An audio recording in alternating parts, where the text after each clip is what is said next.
मानव रोगों के बारे में कल पढ़ रहे थे हम, और कुछ रोगों के बारे में चर्चा कर चुके थे। अगला जो रोग है, लगभग 5-6 टीबी के बारे में लास्ट में हमने पढ़ा था। टीबी, टाइफाइड, इसका डिप्टीरिया, काली खांसी और टेटेनस, पेट दर्द। अगला रोग लिखेंगे सिफिलस। सिफिलस कौन से जीवाणु के द्वारा होता है? ये ट्रिपेनोमा पैलिडम जीवाणु के द्वारा होता है। एक बैक्टीरिया है जिसका नाम है ट्रिपेनोमा पैलिडम। ये एक एसटीडी रोग कहलाता है, सेक्सुअली ट्रांसमिटेड डिजीज। ट्रांसमिट यानी फैलना। एसटीडी रोग का मतलब होता है जो शारीरिक संपर्क बनाने से भी एक से दूसरे में फैलता है। और एक तो सिफिलस और एक गोनेरिया, दो रोग ऐसे हैं जो एसटीडी रोगों की श्रेणी में आते हैं। ये एड्स भी एक एसटीडी रोग है। इसमें जनन अंग प्रभावित होते हैं। जनन अंगों में संक्रमण हो जाता है, यानी प्रभावित तंत्र का नाम पूछे तो जनन तंत्र होगा इसमें।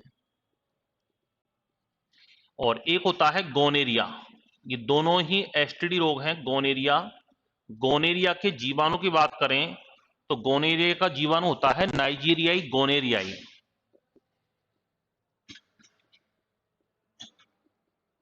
इसके जीवाणु का नाम है नाइजीरियाई गोनेरियाई, इसके जीवाणु का, बैक्टीरिया का नाम है। और ये भी एक एसटीडी रोग है, वो सेक्सुअली ट्रांसमिटेड डिजीज। इसमें भी जनन अंगों में संक्रमण हो जाता है।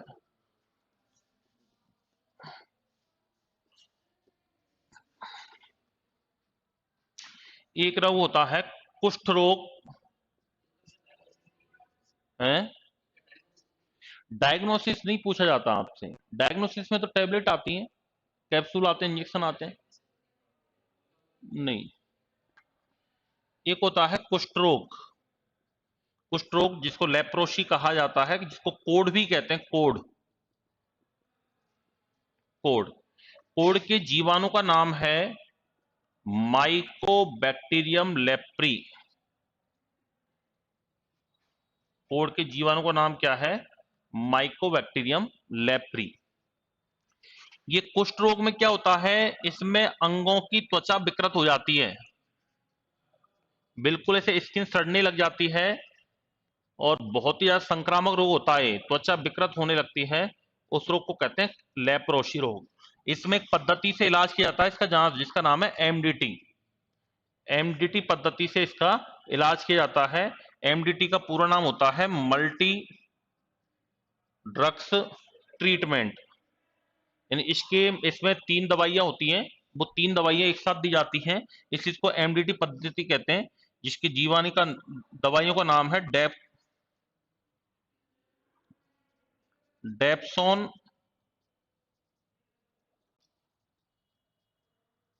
रिफेमिसिन, और एक होती है क्लोफाजिमीन। क्लोफाजिमीन, इनको कहते हैं एमडीटी पद्धति। इससे इसका इलाज किया जाता है, जिसका नाम है कुष्ठ रोग, माइकोबैक्टीरियम लेप्री।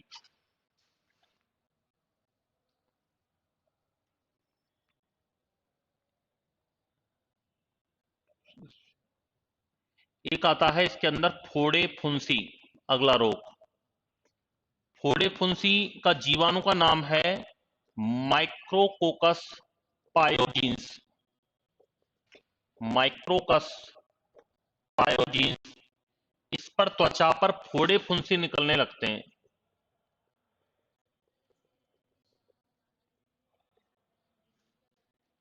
कौन फोड़े फुंसी के? फोड़े फुंसी के अक्सर निशान मिट जाते हैं, मिट जाते हैं, वगैरह हो जाता है ना, उसके निशान बन जाते हैं कई बार। हालांकि मिटते उसके भी हैं, कोई रेयरली एक दो रहता है। बड़ी माता, उसमें बड़ी माता एक होती है, एक छोटी माता होती है। बड़ी माता के अक्सर रह जाते हैं, छोटी माता चेचक के मिट जाते हैं, चिकन पॉक्स से मिट जाते हैं, चेचक के नहीं मिटते। चेचक हालांकि आजकल होता ही नहीं है, चिकन पॉक्स ही होता है। हम्म। हाँ, हाँ, और दूसरी बात मैं भी यही बात बोलने वाला था, जैसे अंदर का जो पस है ना, वो निकल जाता है ना उसमें से, तब वो निशान बन जाता है उसका, नहीं तो वो अंदर ही दब जाता है फिर वो।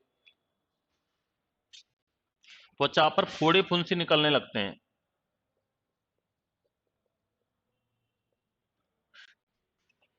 एक बुखार आता है जिसका नाम है पुनरावर्तन बुखार। पुनरावर्तन बुखार के जीवाणु का नाम है बोरेलिया रिकेंटिश। इसमें क्या होता है, बुखार की पुनरावृत्ति होती है।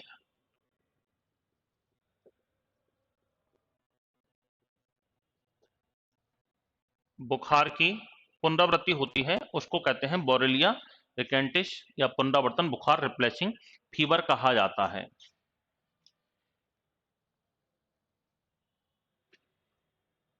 एक रोग आता है भोजन विषाक्तता, जिसको फूड पॉइजनिंग कहते हैं।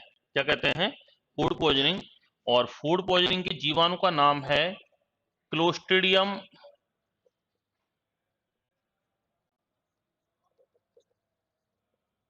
बोटुलिज्म, जीवाणु के द्वारा होता है ये। और भोजन का ये जो जीवाणु है ये दूषित भोजन द्वारा प्रवेश करता है। ये दूषित भोजन द्वारा हमारी बॉडी में ये प्रवेश करता है। और इसमें क्या होता है, उल्टी दस्त होने लग जाते हैं, डिहाइड्रेशन हो जाता है, शरीर में पानी की कमी हो जाती है, हल्का बुखार भी हो जाता है। और कई बार ये ज्यादा जहरीला भोजन है तो व्यक्ति मर भी जाता है। जैसे कई बार पुराना भोजन या शादी विवाह में 2-3 दिन पुराना भोजन कर लेते हैं, जैसे कल शाम का कर लिया। गर्मियों में क्या जल्दी खराब हो जाता है भोजन, बैक्टीरिया पनप जाता है, तो गर्मियों में ज्यादा शिकायत होती है फूड पॉइजनिंग की। गर्मियों में ज्यादा शिकायत होती है। या फिर किसी का सामान बच गया शादी ब्याह में, उसने किसी हलवाई घर को बेच दिया, 5-7 दिन बाद उसने तोड़ फोड़ के उसको नया बना दिया। अब बैक्टीरिया तो उसको मरेगा नहीं, उसको फिर कोई खाएगा तो फिर हो सकता है वो उससे ये रोग से पीड़ित हो जाए। तो उसको कहते हैं भोजन विषाक्तता, फूड पॉइजनिंग कहा जाता है। क्लोस्ट्रिडियम बोटुलिज्म जीवाणु के द्वारा ये होता है। नोट कर लो।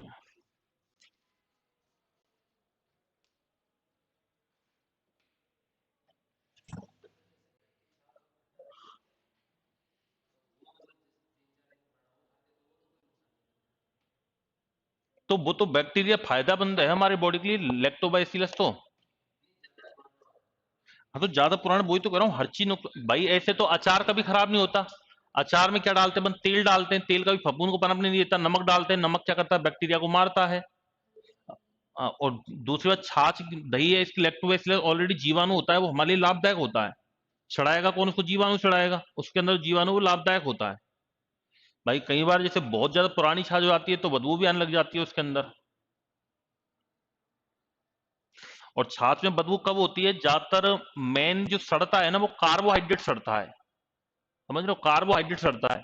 बसा कभी नहीं सड़ती, घी सड़ता है कि कभी, तेल सड़ता है कभी, साल हो जाए, लेकिन कार्बोहाइड्रेट सड़ जाता है। कार्बोहाइड्रेट का कोई भी चीज रख दो आप, वो सड़ जाएगा। कार्बोहाइड्रेट की तो हम मैदा को सूखा भी रख दो तो कीड़े पड़ जाएंगे, लेकिन तेल घी में कभी कोई दिक्कत नहीं होती। तो ऐसी दही है, तो दही एक बार खराब हो जाएगा, लेकिन प्योर छाछ है ना एक बार, तो छाछ में से क्या कार्बोहाइड्रेट लगभग घी वगैरह निकल जाता है, तो फिर वो ऑलमोस्ट खराब नहीं होती है वो।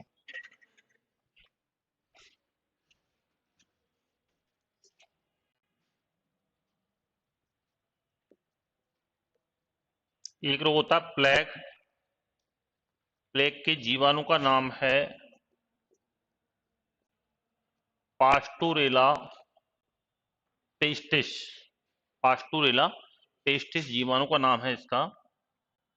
और ये जीवाणु जो है वो कहाँ पाया जाता है, चूहों के शरीर में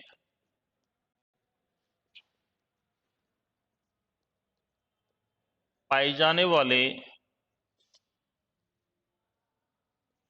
पिस्सू नामक परजीवी की लार में होता है ये भी एक बार एक महामारी के रूप में आया था, एक बार महामारी के रूप में फैला था प्लेग। मेनली भारत में सूरत और पुणे में फैला था, बहुत सारे लोग इसमें भी मरे थे, चूहों के माध्यम से बीमारी फैली थी। इसमें क्या होता है, बाहु कक्ष, आर्म पिट्स, भुजाओं के नीचे गांठें बन जाती हैं, गिल्टियां निकलने लगती हैं, बाहुकक्षों में गिल्टियां, नोट्स बन जाते हैं, गांठें बन जाती हैं, गिल्टियां निकलने लगती हैं, रक्त का संचार रुक जाता है और इसमें व्यक्ति की प्राय मृत्यु, बहुत सारी डेथ भी हुई थी इसके अंदर। इसको काली मौत के नाम से जाना जाता है। इस रोग को किस नाम जाना जाता है? काली मौत के नाम से भी इसको जाना जाता है। ये महामारी के रूप में आया था एक बार, पेंडेमिक था। महामारी या पेंडेमिक का मतलब होता है जो एक साथ पूरे एरिया को ग्रसित कर दे, उसको कहते हैं महामारी या पेंडेमिक रोग कहा जाता है।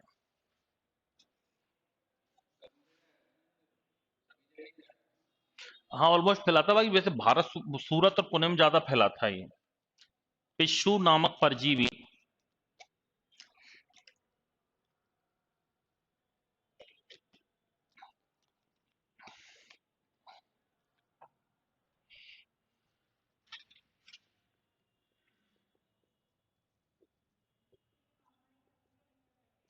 पेंडेमिक,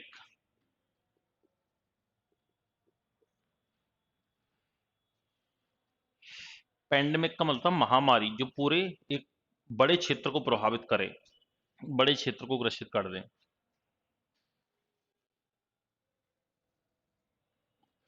दूषित जल से प्रवेश करता है ये।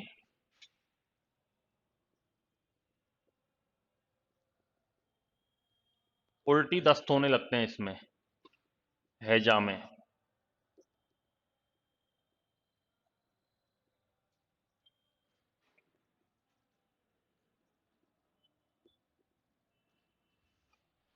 डिहाइड्रेशन हो जाता है।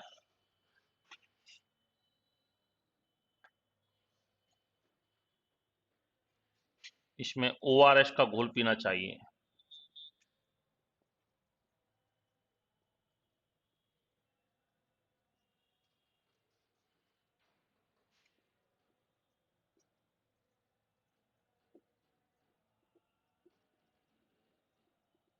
हैजे का वैसे टीका लगाया जाता है, हैजे का टीका लगता है, कॉलेरा वैक्सीन।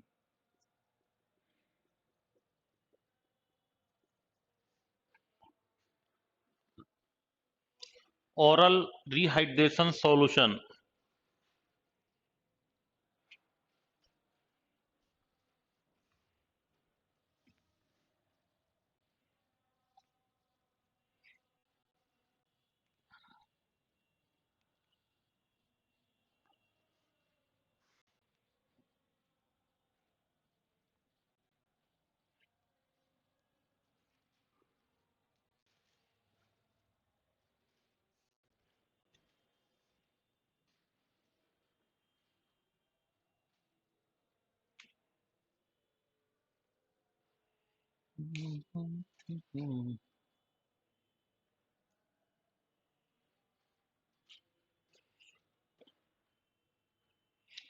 ये तो कंप्लीट हो गए आपके जीवाणु जनित या जीवाणु से होने वाले रोग।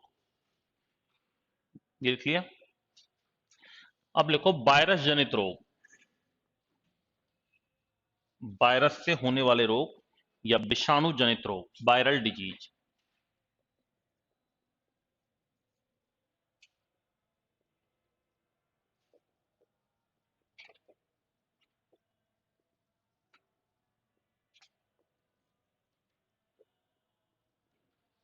विषाणु जनित रोग या वायरल डिजीज।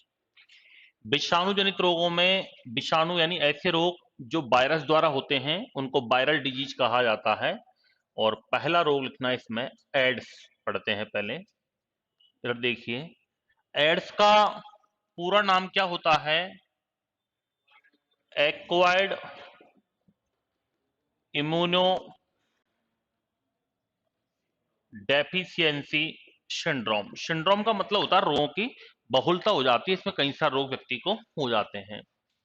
वायरस की बात करें तो वायरस का नाम होता है इसका HIV वायरस। क्या नाम है? HIV virus. इसका पूरा नाम होता है ह्यूमन इम्यूनो डेफिशिएंसी वायरस, या इसको रेट्रोवायरस भी कहते हैं। क्या कहा जाता है इसको? रेट्रोवायरस भी कहा जाता है। ये जो वायरस होता है ये एकल रज्जुकीय आरएनए वायरस होता है, याद रखना। यानी इसमें जेनेटिक मटेरियल के रूप में क्या होता है, आरएनए होता है, और एकल रज्जुकीय का मतलब होता है सिंगल स्ट्रैंडेड होता है। ये कैसा होता है, सिंगल स्ट्रैंडेड होता है, यानी एक धागेनुमा संरचना के रूप में होता है, और आरएनए वायरस है ये। अभी जो कोरोना चल रहा है ये भी एक आरएनए वायरस है। सामान्यतः जंतुओं में आनुवांशिक पदार्थ के रूप में डीएनए होता है, और पेड़ पौधों में वायरस में होता है आरएनए। लेकिन ये कुछ अपवाद हैं या कुछ अलग वायरस हैं।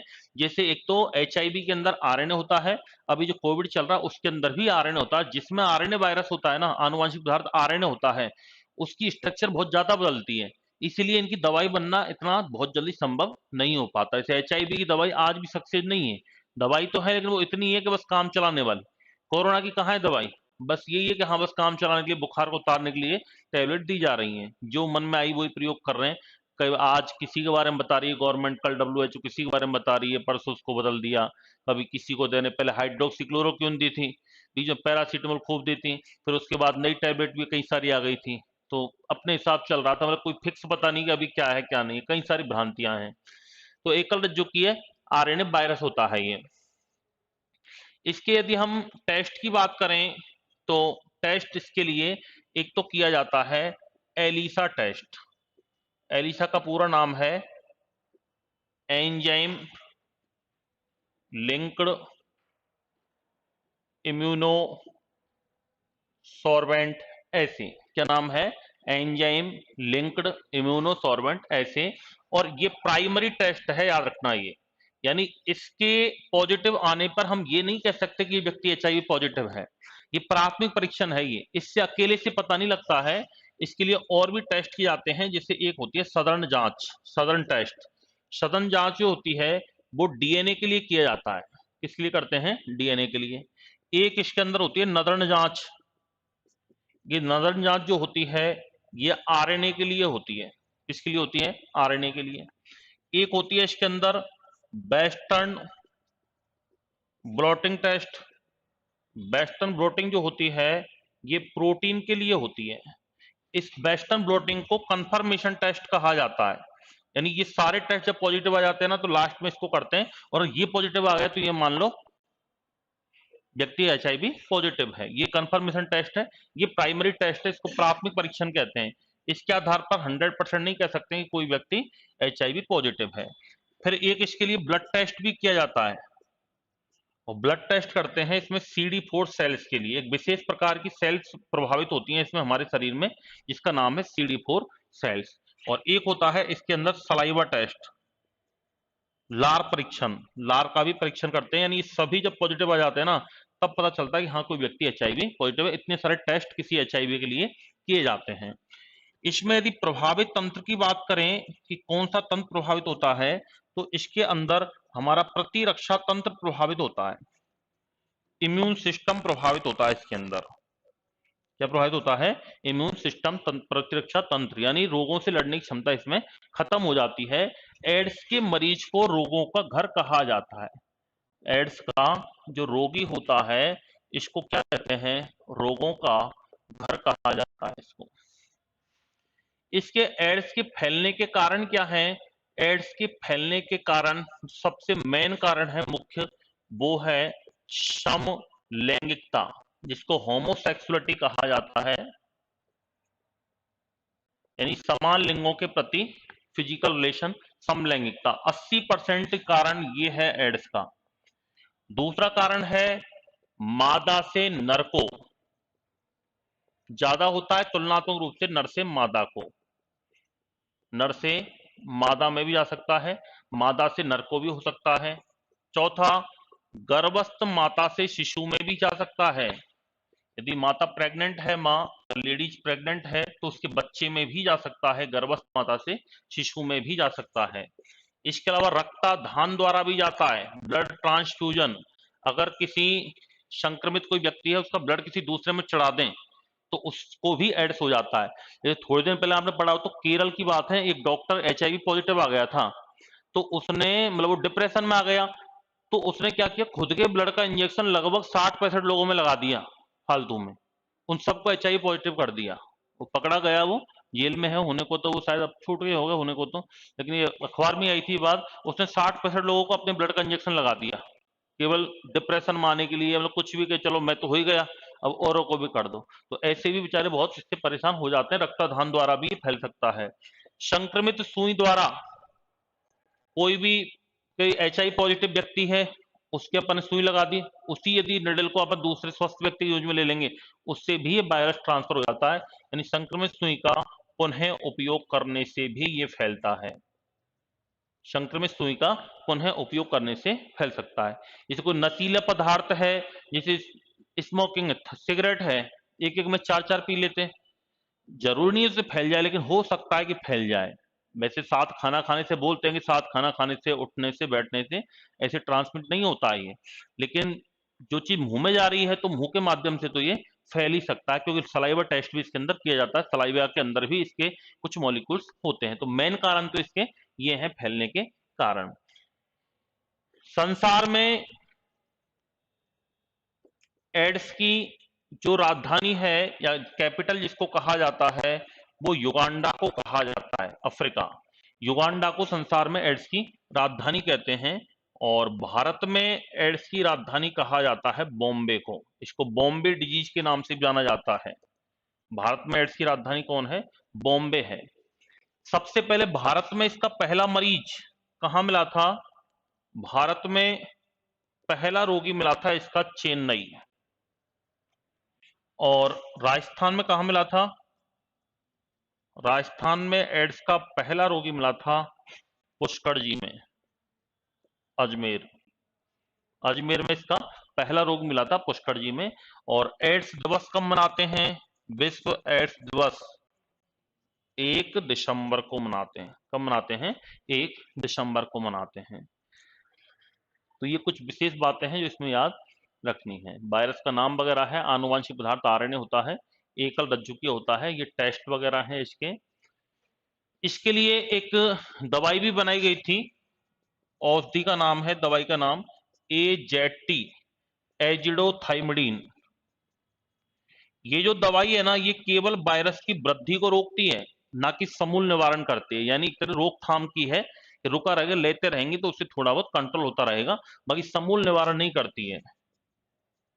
यह केवल वायरस की वृद्धि को संदमित करती है, न कि समूल निवारण करती है।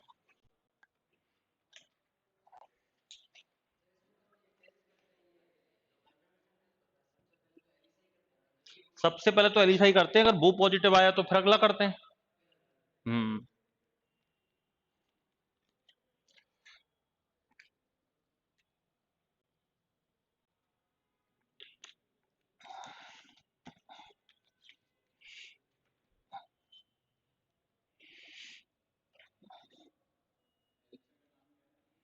एंजाइम लिंक्ड इम्यूनोसॉर्बेंट ऐसे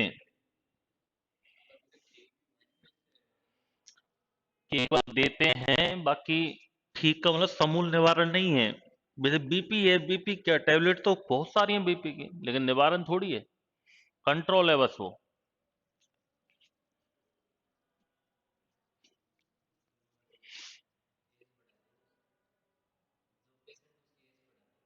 बस।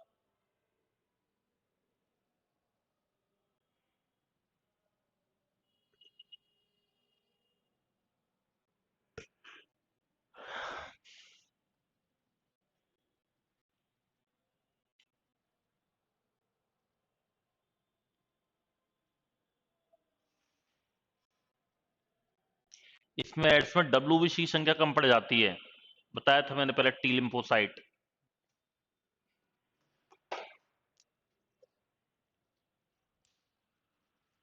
इसमें लिख लेना WBC की संख्या कम पड़ जाती है, या टी लिम्फोसाइट।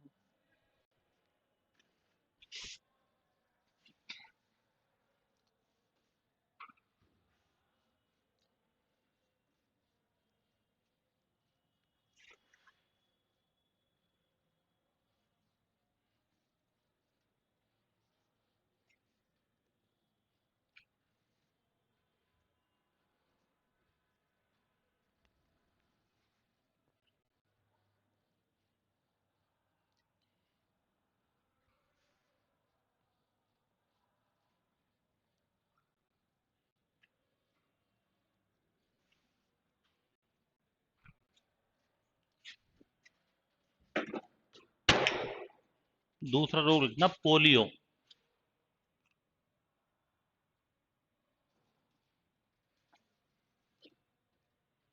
पोलियो एंटीरोवायरस या पोलियो वायरस द्वारा होता है। ये एक छोटे वायरस की श्रेणी में आता है, सबसे छोटा वायरस है। इससे भी छोटा कॉलीफाज और होता है, लेकिन जनरली छोटा वायरस की श्रेणी में आता है। और पोलियो जो रोग है ये जल जनित रोग है, यानी दूषित जल के माध्यम से फैलता है इसका जो वायरस है ये। और जन्मजात भी हो सकता है, उपार्जित भी हो सकता है। इसके अंदर प्रभावित तंत्र की बात करें तो इसमें प्रतिरक्षा तंत्र प्रभावित होता है, इम्यून सिस्टम प्रभावित होता है। इसमें क्या प्रभावित होता है? इम्यून सिस्टम प्रभावित होता है। इसके अंदर प्रतिरक्षा तंत्र प्रभावित होता है। इसमें होता क्या है, अंग पक्षाघात हो जाता है, जिसको आप कहते हैं पैरालाइसिस, यानी किसी भी अंग की तंत्रिकाएं जो होती हैं, नर्व जो होती हैं हमारी, ये नर्व निष्क्रिय हो जाती हैं, जिसके कारण वो हाथ पैर या वो साइड वाला पार्ट हमारा काम करना बंद कर देता है रोगी का। उसको कहते हैं पोलियो रोग। पोलियो दिवस कब मनाया जाता है? पोलियो दिवस मनाते हैं 24 अक्टूबर को। कब मनाया जाता है? 24 अक्टूबर को। भारत में पल्स पोलियो अभियान की जो शुरुआत हुई थी वो हुई थी 9 दिसंबर 1995, यानी कल कल के दिन जो निकल गया, 9 दिसंबर 1995 को भारत में पल्स पोलियो अभियान की शुरुआत हुई थी। और इसका पल्स पोलियो अभियान का नारा था 2 बूंद जिंदगी की। भारत को पोलियो मुक्त देश घोषित कर दिया गया है। कब किया था? भारत को पोलियो मुक्त देश घोषित कब किया गया था? 27 मार्च 2014 को।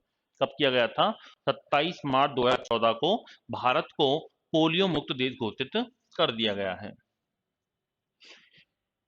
इसमें एक टीके की बात करें तो एक टीका होता है ओपीवी, और ओपीवी का पूरा नाम होता है ओरल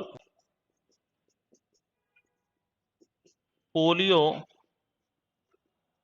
वैक्सीन, या जिसको पोलियो ड्रॉप कहा जाता है। क्या कहा जाता है? पोलियो ड्रॉप कहते हैं। और इसकी खोज की थी अल्बर्ट साविन ने। किसने की थी? अल्बर्ट साविन ने। और ये ओपीवी जो होता है ना, ये मुगुहा द्वारा पिलाया जाता है। वही 2 बूंद जिंदगी की वाली है, ये मुगुहा द्वारा पिलाई जाती है ये दवाई, टीका है ये। और एक टीका इसका लगता था पहले आईपीवी, ये इंजेक्शन द्वारा दिया जाता है आईपीवी। आईपीवी का पूरा नाम है इनएक्टिवेटेड पोलियो वैक्सीन। और इसकी खोज की थी जॉन साल्क ने।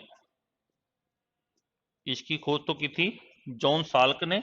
और आईपीओ का पूरा नाम क्या है? Inactivated polio vaccine. खोज की थी जॉन साल्क ने।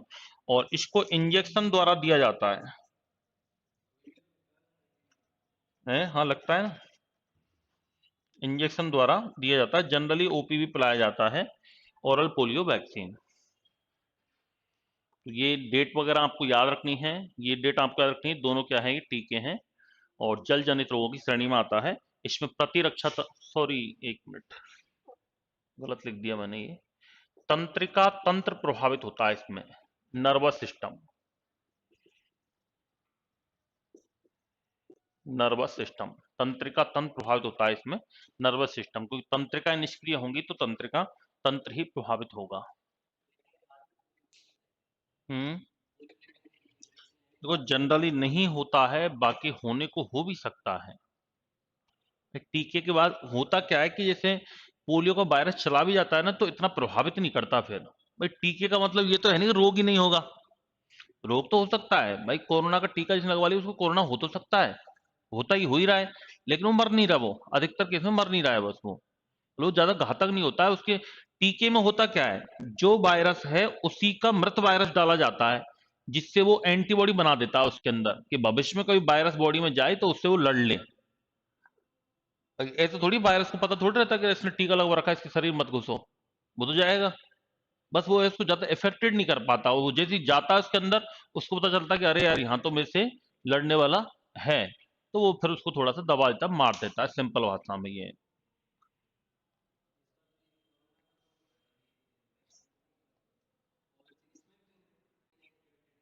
सभी में इनएक्टिवेटेड ही लगाते हैं। वैक्सीन में उसी वायरस, उसी जीवाणु के अंश डाले जाते हैं।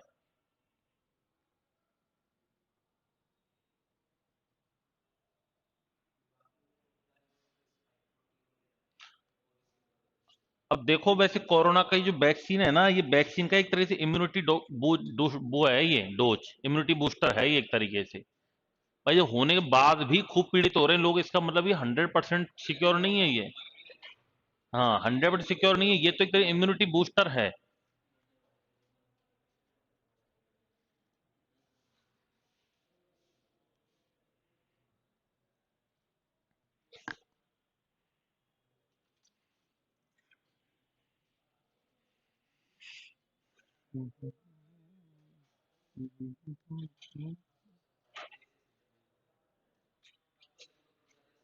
पूरा देश कहीं ना कहीं इनडायरेक्टली संक्रमित हो चुका है, हर कोई आदमी इनडायरेक्टली मिल चुका है। हाँ भाई, जिस हिसाब से इतनी भयंकर बीमारी बता रहे, उस हिसाब से सबको ही होना चाहिए। ये होना होना मतलब निश्चित सी बात है।